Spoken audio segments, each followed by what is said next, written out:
FRP ಹೆಚ್ಚಳಕ್ಕೆ ಈಗ ಪತ್ರವಿರುತ್ತವೆ ನಿಯೋಗ ತಗೊಂಡೋಗ್ತಾವೆ ಅಂತ ಸಿಎಂ ಅವರು ಹೇಳ್ತಾರೆ. ಕಳೆದ 2-3 ವರ್ಷದಿಂದ ಸಮಸ್ಯೆ ಇದೆ. ಒಂದು ಜೈಲಿನ ವಿಡಿಯೋಗಳು ಈಗ ರಿಲೀಸ್ ಆಗಿದೆ. ಬಿಜೆಪಿ ಕೂಡ ಪ್ರೊಟೆಸ್ಟ್ ಮಾಡಿದ್ರು ಸಿಎಂ ಮನೆ ಮುಂದೆ. ಅಲ್ಲಿ ಬೇಕಾದಂತ ವೈಭೋಗದ ವಸ್ತುಗಳು, ಫೋನ್ಗಳು, ಐಸಿಸ್ ಉಗ್ರರು ಯಾರು ಅಲ್ಲಿದ್ದಾರೆ ಅವ್ರ ಜೊತೆ ಆಂಡ್ರಾಯ್ಡ್ ಫೋನ್ಗಳು. ಸೊ ನ್ಯಾಷನಲ್ ಸೆಕ್ಯೂರಿಟಿಗೆ ಥ್ರೆಟ್ ಬರುವಂತ ಒಂದಷ್ಟು ಬೆಳವಣಿಗೆ ಅಂತ ಇದನ್ನ ಅನಲೈಸ್ ಮಾಡಲಾಗ್ತಾ ಇದೆ. ಇದು ಶೇಮ್ಫುಲ್, ಅದು ಒಪ್ಕೊಳ್ಳೇಬೇಕಾಗುತ್ತೆ. ಬಟ್ ಯಾರು ಮಾಡಿದ್ದಾರೆ ಅಂದರೆ ಯಾರು ಇನ್ವಾಲ್ವ್ ಇದ್ದಾರೆ ಈ ಥರ ವ್ಯವಸ್ಥೆಯಲ್ಲಿ, ಇದನ್ನ ಪ್ರತಿ ಸಲ ಈ ಥರ ನನಗೆ ಒಂದು ವ್ಯವಸ್ಥೆ ಆಗಲೇಬೇಕು. ಎವ್ರಿ ಟೈಮ್ ಈ ಥರ ಬರ್ತಕ್ಕಂಥದ್ದು ಯಾವುದೇ ವ್ಯವಸ್ಥೆಗೂ ಸರಿ. So I personally feel that there has to be end to it. Personally has to end ಆಗಬೇಕು. ಅಂದರೆ CM ಡೆಫಿನೆಟ್ಲಿ ಹೋಮ್ ಮಿನಿಸ್ಟರ್ ಇದ್ರ ಬಗ್ಗೆ ಗಮನ ತಗೊಳ್ತಾರೆ. ಸರ್ಕಾರ ಏನು ಮಾಡ್ಬೇಕಂತೇಳಿ ಇವತ್ತು ಬರೀ ಈ ಇನ್ಸಿಡೆಂಟ್ ಇವತ್ತಿದೆ ಅಷ್ಟೇ ಅಲ್ಲ, ಇಂಥದ್ದು ಯಾವತ್ತೂ ಈ ಥರ ಇನ್ಸಿಡೆಂಟ್ ಆಗಬಾರ್ದು ಅನ್ನೋಕ್ಕೆ ಒಂದು ಪರ್ಯಾಯದಂಥ ಸೊಲ್ಯೂಷನ್ ಕಂಡುಹಿಡಿಬೇಕು. ಸೊ ಜೈಲು ಅಂದ್ರೆ ಒಂದು ಪರ್ಯಾಯ ಜಗತ್ತು ಅನ್ನೋ ಥರ ಕ್ರಿಯೇಟ್ ಮಾಡ್ಕೊಳ್ತಿದ್ದಾರೆ ಅಲ್ಲಿ ಕೈದಿಗಳು. ಅಧಿಕಾರಿಗಳನ್ನ ಬಳಸ್ಕೋತಾರೋ ಏನು, ಸೊ ಅದನ್ನು ಒಂದು ಎಂಡ್ ಮಾಡಬೇಕು. Best is to get transparency. So transparency is the only way. Even ಅಡ್ಮಿನಿಸ್ಟ್ರೇಷನ್ನಾಗ ಆಗಿರಲಿ ಎಲ್ಲದ್ರಾಗೂ ಟ್ರಾನ್ಸ್ಪರೆನ್ಸಿ ಬರಬೇಕಂತ ಅನ್ಸಲ್ಲ. ಅದು ಯಾವ ರೀತಿ ಟ್ರಾನ್ಸ್ಪರೆನ್ಸಿ ಆಗಬೇಕಂತಕ್ಕಂಥ ಅಲ್ಲಿ ಸಂಬಂಧಪಟ್ಟ ಇಲಾಖೆ ಏನು ನಮ್ಮ ಸಚಿವರಿದ್ದಾರೆ, ಅದ್ರ ಜೊತೆಗೆ ಸೆಕ್ರೆಟರಿಗಳಿದ್ದಾರೆ. Definitely they apply their mind. ಎಲ್ಲೋ ಒಂದು ಜಾಗದಲ್ಲಿ ಪರ್ಮನೆಂಟಾಗಿ ಸೊಲ್ಯೂಷನ್ ಬರಬೇಕಿದು. ಎವ್ರಿ ಟೈಮ್ ಬರೋದ್ರಿಂದ ಶೇಮ್ ಆನ್ ಅ ಸಿಸ್ಟಮ್. ಅದು really shameful on a system. ಕಷ್ಟಪಟ್ಟಿರ್ತಾರೆ ಪೊಲೀಸರು ಇರ್ಬೋದು, ಯಾರೇ ಇರಲಿ ಭದ್ರತಾ ಪಡೆಗಳಿರ್ಬೋದು, ಅಂತವ್ರಿಗೆ ನೀವು ಒಳಗಡೆಗೆ ಮೊಬೈಲ್ ಕೊಡ್ತೀರಂದ್ರೆ ಹೊರಗಡೆ ಅವ್ರನ್ನ ಹಿಡಿಯೋದಕ್ಕೆ ಎಷ್ಟು ಕಷ್ಟಬಿದ್ದು ಇಡ್ತಾರೆ, ಎಷ್ಟು ಪ್ರಾಬ್ಲಮ್ಸ್ ಇರ್ತವೆ. ಅಂತವ್ರು ಈಸಿಯಾಗಿ ಮೊಬೈಲ್ ಆಕ್ಸೆಸ್ ಮಾಡಿಕೊಂಡು ಆಕ್ಟಿವಿಟೀಸ್ಗಳಲ್ಲೆಲ್ಲ ಭಾಗಿಯಾಗ ಅಲ್ಲ, ಅದು ಒಂದು ಆ ವರ್ಲ್ಡಲ್ಲೇ ಒಂದು ಅಂಡರ್ ವರ್ಲ್ಡ್ ಇದೆ ಅಂತ ನಮಗೆಲ್ಲ ಗೊತ್ತಿದೆ, ಅದ್ರಾಗೇನು ಡೌಟೇ ಇಲ್ಲ. So thanks to whoever has expose this. ಏನು ಯಾರೇ ಎಕ್ಸ್ಪೋಸ್ ಮಾಡಿದ್ರು ಕೂಡ ಎಕ್ಸ್ಪೋಸ್ ಆಗಿದೆ. ಇದು ಕೆಲವೊಂದು ಜಾಗದಲ್ಲಿ ಕಡಿವಾಣ ಆಗಬೇಕು. ನಾನೇನು ಬರೀ ಇದೊಂದೇ ಜೈಲಲ್ಲ, ಪ್ರತಿ ಜೈಲಲ್ಲಿ ಕರ್ನಾಟಕ ಇರ್ತಕ್ಕಂಥ ಎಲ್ಲ ಜೈಲುಗಳಲ್ಲಾಗಿರ್ಬೋದು ಥ್ರೂಔಟ್ ಇಂಡಿಯಾ ಈ ವ್ಯವಸ್ಥೆ ಇದೆ. ದರ್ ಇಸ್ ಅ ವೆರಿ ದೊಡ್ಡ ಲೆವೆಲಲ್ಲಿ ಮಾಫಿಯಾ, ಆಮೇಲೆ ಇದ್ರಿಗೆ ಇನ್ಫ್ಲುಯೆನ್ಸ್ಗಳು ಇರ್ತಕ್ಕಂಥದ್ದು, ಪೊಲಿಟಿಕಲ್ ಇನ್ಫ್ಲುಯೆನ್ಸ್ ಇದೆ. ಬಟ್ ಎಲ್ಲೋ ಒಂದು ಜಾಗದಲ್ಲಿ ಸ್ಟಾಪ್ ಆಗಬೇಕು. ಆಮೇಲೆ ಕರ್ನಾಟಕದಲ್ಲಿ ವಿಶೇಷವಾಗಿ ಇಂಥದ್ದು ಆಗಬಾರ್ದು ಅಂತಕ್ಕಂಥದ್ದು ನನ್ನ ಮನವಿ ಇದೆ. ನಾನು ಸನ್ಮಾನ್ಯ ಮುಖ್ಯಮಂತ್ರಿ ಜೊತೆ ಆಮೇಲೆ ಗೃಹ ಸಚಿವರಾಗಿರ್ತಕ್ಕಂಥ ಪರಮೇಶ್ವರ್ ಸಾಹೇಬ್ ಜೊತೆ ಮಾತನಾಡ್ತೀನಿ. ಕುಮಾರಸ್ವಾಮಿ ಅವರು ಇದನ್ನೇ ರಾಜಕಾರಣ ಮಾಡ್ತಾ ಇರುವಂಥದ್ದು, ವಿಧಾನಸೌಧದಲ್ಲೇ ಟೆರರಿಸ್ಟ್ಗಳಿದ್ದಾರೆ ಅನ್ನೋ ಆರೋಪ ಮಾಡ್ತಾರೆ. ಈ ಥರ ಮಾತಾಡಿದ್ರೆ ಏನು ಮಾತಾಡೋದು?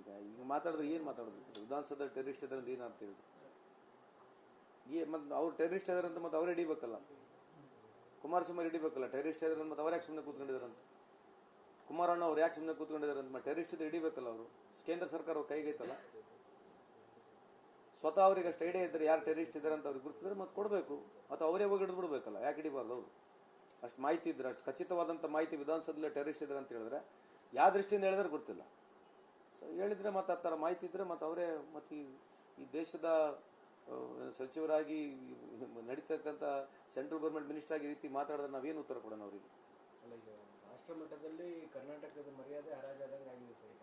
ಬಟ್ ಟೆರರ್ಗೆ ನೀವು ಒಳಗಡೆ ಮೊಬೈಲ್ ಆಕ್ಸೆಸ್ ಮಾಡುವಂತ ಪರಿಸ್ಥಿತಿ ನಿರ್ಮಾಣ ಮಾಡಿದೆ ಕರ್ನಾಟಕ ಅನ್ನೋದು. ಇದು ಕರ್ನಾಟಕಕ್ಕೆ ಅಗೌರವ ಆಗಿರ್ತಕ್ಕಂಥದ್ದು. ನಾನು ಅದಕ್ಕೆ ಬಗ್ಗೆ ಚರ್ಚೆ ಮಾಡಲ್ಲ. But it's same. ಯಾವುದೇ ಒಂದು ವ್ಯವಸ್ಥೆ ರೀತಿ ಆಗ್ತಕ್ಕಂಥದ್ದು ತಪ್ಪಿದೆ.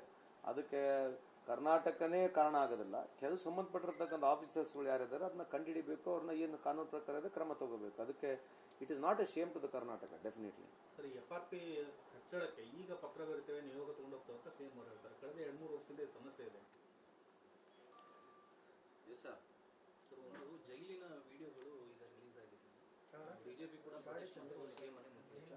ಅಲ್ಲಿ ಬೇಕಾದಂತ ವೈಭೋಗದ ವಸ್ತುಗಳು, ಫೋನ್ಗಳು, ಐಸಿಸ್ ಉಗ್ರರು ಯಾರು ಅಲ್ಲಿದ್ದಾರೆ ಅವ್ರ ಜೊತೆ ಆಂಡ್ರಾಯ್ಡ್ ಫೋನ್ಗಳು.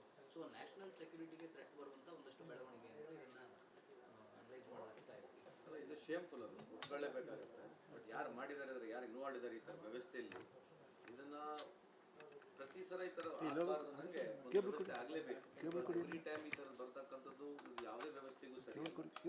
So I personally feel that there has to be end to it. Personally has to end ಆಗಬೇಕು. ಅಂದರೆ CM ಡೆಫಿನೆಟ್ಲಿ ಹೋಮ್ ಮಿನಿಸ್ಟರ್ ಇದ್ರ ಬಗ್ಗೆ ಗಮನ ತಗೊಳ್ತಾರೆ. ಸರ್ಕಾರ ಏನು ಮಾಡ್ಬೇಕಂತೇಳಿ ಇವತ್ತು ಬರೀ ಈ ಇನ್ಸಿಡೆಂಟ್ ಇವತ್ತಿದೆ ಅಷ್ಟೇ ಅಲ್ಲ, ಇಂಥದ್ದು ಯಾವತ್ತೂ ಈ ಥರ ಇನ್ಸಿಡೆಂಟ್ ಆಗಬಾರ್ದು ಅನ್ನೋಕ್ಕೆ ಒಂದು ಪರ್ಯಾಯದಂಥ ಸೊಲ್ಯೂಷನ್ ಕಂಡುಹಿಡಿಬೇಕು. ಸೊ ಜೈಲು ಅಂದ್ರೆ ಒಂದು ಪರ್ಯಾಯ ಜಗತ್ತು ಅನ್ನೋ ಥರ ಕ್ರಿಯೇಟ್ ಮಾಡ್ಕೊಳ್ತಿದ್ದಾರೆ ಅಲ್ಲಿ ಕೈದಿಗಳು. ಅಧಿಕಾರಿಗಳನ್ನ ಬಳಸ್ಕೋತಾರೋ ಏನು, ಸೊ ಅದನ್ನು ಒಂದು ಎಂಡ್ ಮಾಡಬೇಕು. Best is to get transparency. So transparency is the only way. Even ಅಡ್ಮಿನಿಸ್ಟ್ರೇಷನ್ನಾಗ ಆಗಿರಲಿ ಎಲ್ಲದ್ರಾಗೂ ಟ್ರಾನ್ಸ್ಪರೆನ್ಸಿ ಬರಬೇಕಂತ ಅನ್ಸಲ್ಲ.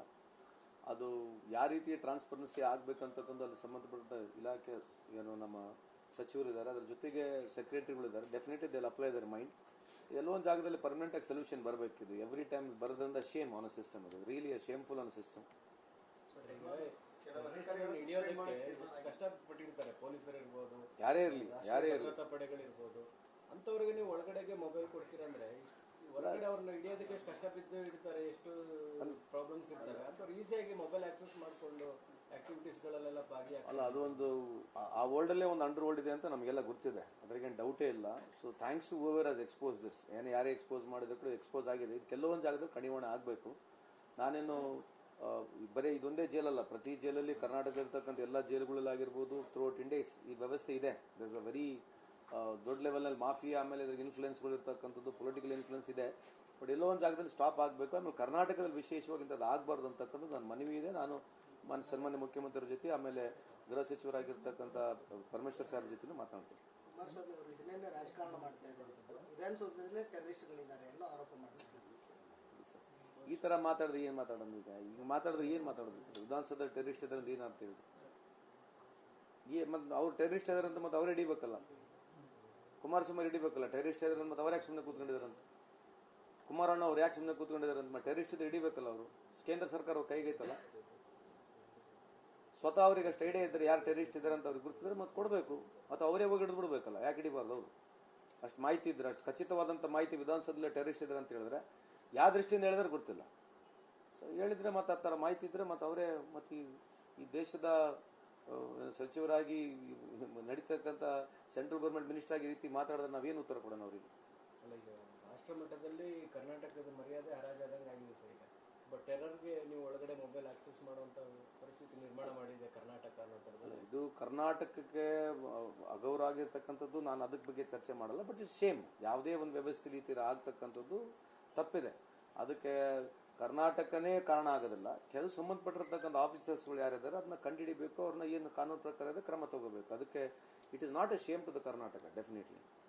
ಆಕ್ಟಿವಿಟೀಸ್ಗಳಲ್ಲೆಲ್ಲ ಭಾಗಿಯಾಗ್ತಾರೆ. ಅಲ್ಲ, ಅದು ಒಂದು ಆ ವರ್ಲ್ಡಲ್ಲೇ ಒಂದು ಅಂಡರ್ ವರ್ಲ್ಡ್ ಇದೆ ಅಂತ ನಮಗೆಲ್ಲ ಗೊತ್ತಿದೆ, ಅದ್ರಾಗೇನು ಡೌಟೇ ಇಲ್ಲ. So thanks to whoever has expose this. ಯಾರೇ ಎಕ್ಸ್ಪೋಸ್ ಮಾಡಿದ್ರು ಎಕ್ಸ್ಪೋಸ್ ಆಗಿದೆ. ಇದು ಕೆಲವೊಂದು ಜಾಗದಲ್ಲಿ ಕಡಿವಾಣ ಆಗಬೇಕು. ನಾನೇನು ಬರೀ ಇದೊಂದೇ ಜೈಲಲ್ಲ, ಪ್ರತಿ ಜೈಲಲ್ಲಿ ಕರ್ನಾಟಕ ಇರ್ತಕ್ಕಂಥ ಎಲ್ಲ ಜೈಲುಗಳಲ್ಲಾಗಿರ್ಬೋದು ಥ್ರೂಔಟ್ ಇಂಡಿಯಾ ಈ ವ್ಯವಸ್ಥೆ ಇದೆ. ದರ್ ಇಸ್ ಅ ವೆರಿ ದೊಡ್ಡ ಲೆವೆಲಲ್ಲಿ ಮಾಫಿಯಾ, ಆಮೇಲೆ ಇದ್ರಿಗೆ ಇನ್ಫ್ಲುಯೆನ್ಸ್ಗಳು ಇರ್ತಕ್ಕಂಥದ್ದು, ಪೊಲಿಟಿಕಲ್ ಇನ್ಫ್ಲುಯೆನ್ಸ್ ಇದೆ.